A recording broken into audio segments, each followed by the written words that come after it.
was sitting at the table and said, I'm here to inquire about daycare. And I wasn't a daycare kid, so I was completely freaked out. And I didn't really know what to ask. I wasn't prepared, but I asked her the one question that came to my mind, which was, is this a safe place? Is this a safe daycare? Like, do the kids get hurt here? That was the only question I knew how to ask. Out of the corner of my eyes, I could see the trapeze in the other room, so I needed to know if it was safe. And she said, I can't tell you that the kids aren't going to get hurt, because we believe that they're kids and that they should do what kids do, and then sometimes they get hurt.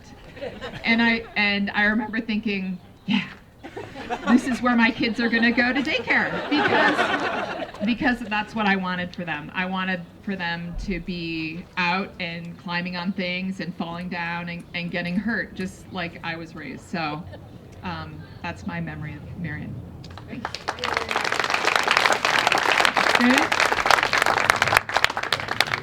Thank you, Preston. Heather and Art?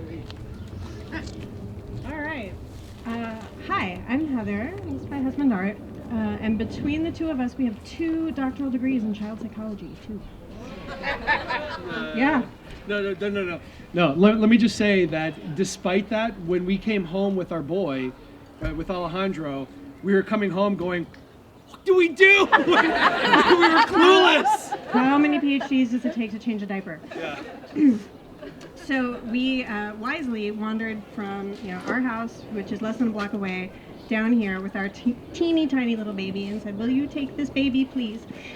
And it has been an amazing experience from that day until this one. I have so many memories of Marian. I have so many memories of sitting around that dining room table with Michael and Marian, saying, "What do we do about this problem?" and having these amazing philosophical discussions. You can speak. But the brief thing that I will say is that Art and I, were child psychologists trying not to raise our boys, full of testosterone and violence and guns, and we tried to keep guns out of our lives for as long as possible. And our 4-year-old son, before he was allowed to have guns, was like arranging blackberries on a plate to make a gun. He was so determined to have one. And Marian said it is single trial learning. Like they only need one experience with a gun to understand that is a power object. And the way you solve this problem is you give them keys and credit cards.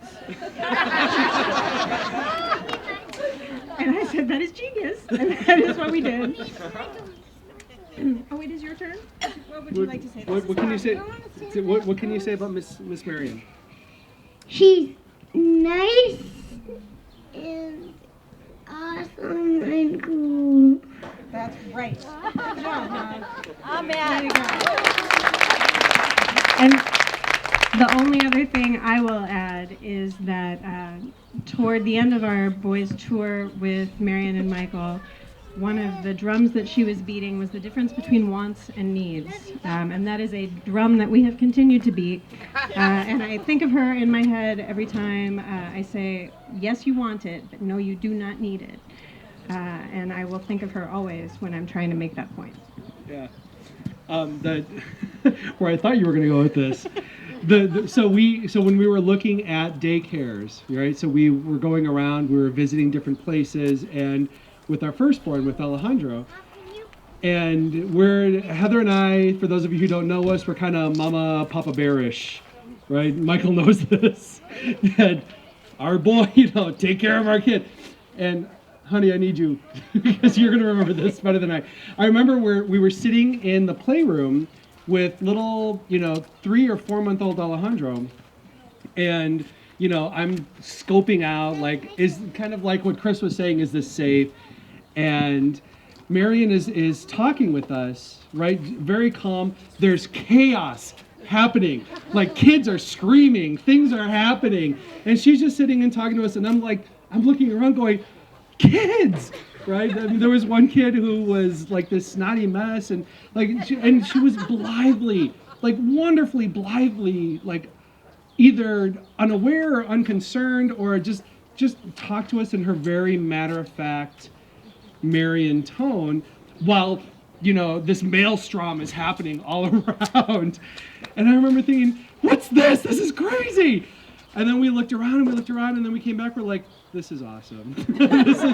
this is what we want. And for our boys, it's been everything that we could have wanted it to be. Heather was talking about what one of the things that she took from here.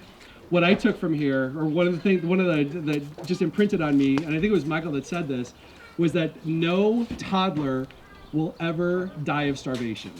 Right? When you try to get kids to eat, they're like, I don't want to eat it. And they're sort of, again, the rules, right? You eat. And we were really concerned, he's not going to eat, he's not eating. And Michael and Marian said, they're not going to die of starvation. If they get hungry enough, they will eat.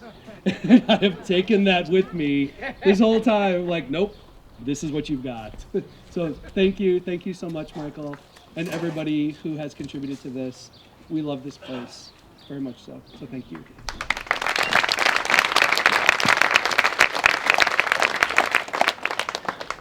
So I'm Michael's sister. My name's Deb. Michael's 9.5 years older than me, and he's obviously been a mentor in my life. I met Marian when I was about 11 years old, so I've known her almost 50 years.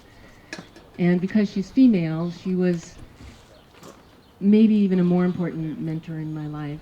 I worked in the daycare in 1984 when Michael was on a fellowship scholarship and wasn't in the daycare that summer. And when my mother was dying from a long illness in Oregon, there came a point when I needed to talk to a friend of family, and I couldn't get a hold of anybody. And it turned out the person who answered the phone was Marian. And she was wise, and she was calm, as usual, and she was comforting.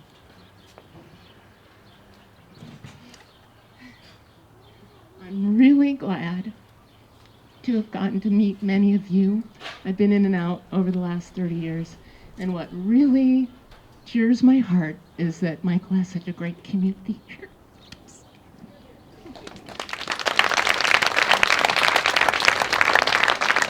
Nick. Hi, I'm Nick. I went here from 2002 to, I don't really know when I left, but I don't have one specific story. I'm just going to kind of rattle off some of my memories. Starting with Marian's strategy for getting people to eat leftovers. You know, they had a lot of kids here, so I'm sure it was kind of hard to predict how much food to make. But I remember one day she finally revealed her strategy. She told me, people will eat any leftovers as long as you put bacon bits on it. And it worked.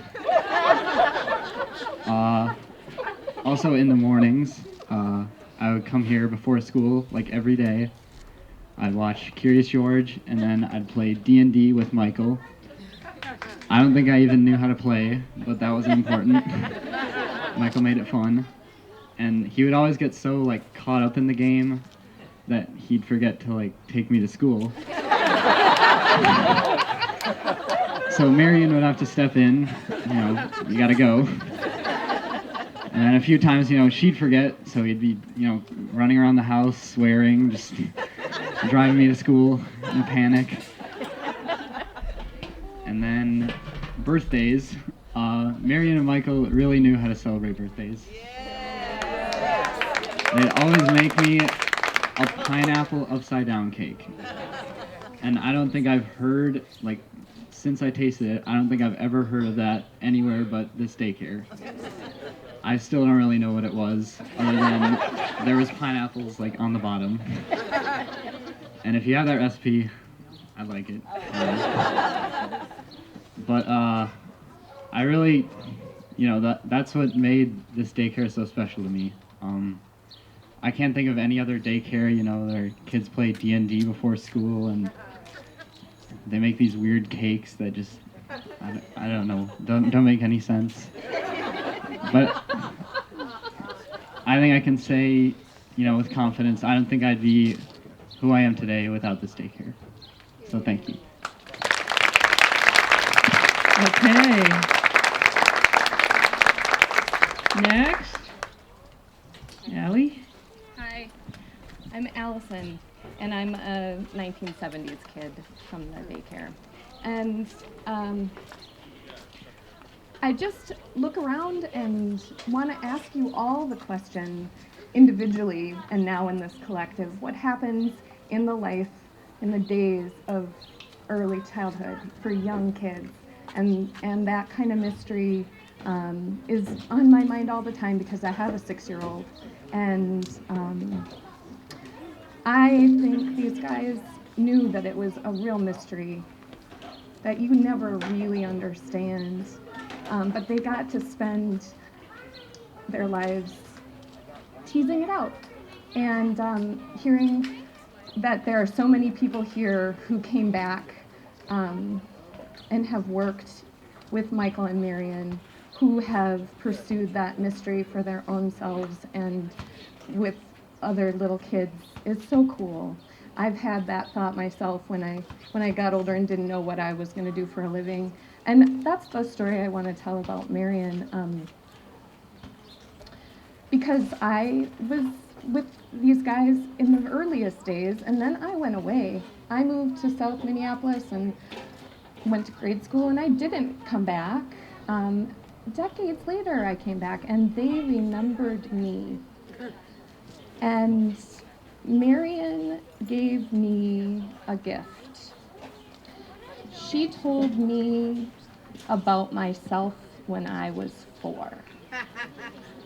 And it's one thing to hear it from your parents or your godmother, your aunt, people who've seen you, or your elementary teacher who says you're great. But no, Marian, she didn't say I was great. She said, Allison, when you came to our daycare, you were the most trusting child I had met so far. At that point. I don't know what happened later, but the idea that I was trusting in those early mysterious days that I can't remember, but she gave me my memory of that, that's so cool.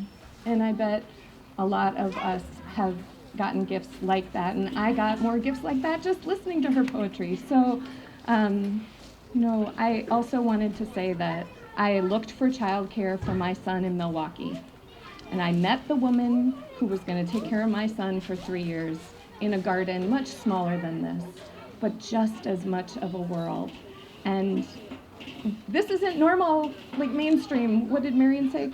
The cross stream? This is cool and amazing and a castle, and we have all found it, and we're here together, and I'm so happy to celebrate with you. And we will go forward and create more of these and find more of these for our kids. And you guys who haven't had kids yet, but who have been here working, and you will too. And we're going to make this world a different place, partly because we've been together here. So thank you, Marian.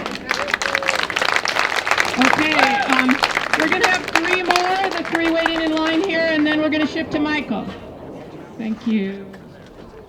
Hi, I'm Margaret. I had two children who attended here, and my story is that I knew the Swinson class and the Troutman Moonshines had their kids here because I thought their kids were fantastic.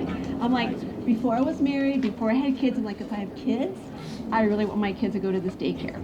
So as soon as I found out I was pregnant, before I told my family, I'm calling Michael and Marian, I'm daycare. And they're like, well, we might have an opening. I'm like, you gotta have an opening for me. So we came and visited, and I was kind of like on, well, maybe we'll see what happens in January. And they're like, yay! Then I got to bring my kids here, so I was so happy. So again, I just think it's great that I was talking to a daycare provider before I told my parents that I was pregnant. So that was so wanting my kids to be here. I'm so happy they were here, and we're still can get together for things like this. It's just really great to see people from over the years and over the years. So thank you to Michael and Marian and everyone else who worked here and this whole large community. Thank you. Okay, Maya. Hi. Okay, so I think the one thing that probably made me who I was or who I am now today is daycare. Because, well, they didn't think of children as adults, and daycare providers never should, because children aren't adults. And I think that's the one problem with most daycare places. They think of children as adults who are going to act like adults, and that they should act like adults, and they shouldn't. They should act like children, because children run and have fun. Adults should, and they don't. But I think that's the one thing that probably made this daycare extremely different than any other daycare. And I think when I was younger, at least, I thought that this was what every single daycare was. And now that I'm older, I realize it's not, and that this is extremely rare. But I think the fact is that when daycares have lots of children, they can't focus on each individual children, or like each child. They have to focus on all of them as almost one, like, giant human being. But each child is different and each person is different, and they should be treated different because they're different people. And I think that's what makes this daycare so special, and that what makes it, like, raise amazing people, because every single person that they have helped raise, they're amazing people because of the people that raised them. And I think that's just amazing. And our very last speaker of the day is going to be Aaron, and then we're going to switch to Michael. Great. So, I've been hearing stories from many daycare children that are my own stories, but I wanted to share two reflections in particular that to me made Marian very special and important in all of our lives. And one was that Marian had a gift for making everyday occasions into special occasions. And this was sort of about birthdays, and it was sort of about, like, the 50 holidays that we celebrated every year. But it was also about turning a lunchtime into a special lunchtime, or turning a snack time into a tea party, or having a picnic, or having a special puppet show, or whatever it may be. But there were so many things in life that she was able to focus all of that craziness and chaos around. We would all sit down and say, oh yeah, this is like a special thing today. And then we'd go to our non-special things, and that was fun too. Because that was maybe what we actually wanted to be doing. But also kind of similar to that, Michael and Marian both would sometimes decide that we needed to sit down together and learn something. And with Michael, this would usually involve graph paper and a lot of math. And thank you, Michael. It wasn't that bad. It really wasn't. I survived. And with Marian, it was stories, usually. She would have a folk tale, or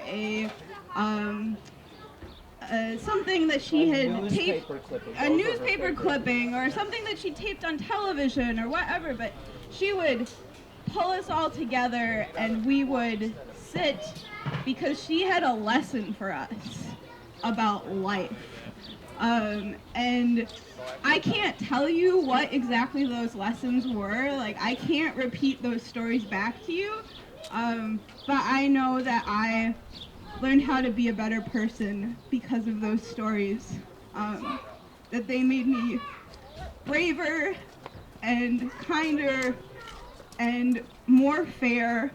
And she did that. And I really will miss her for that.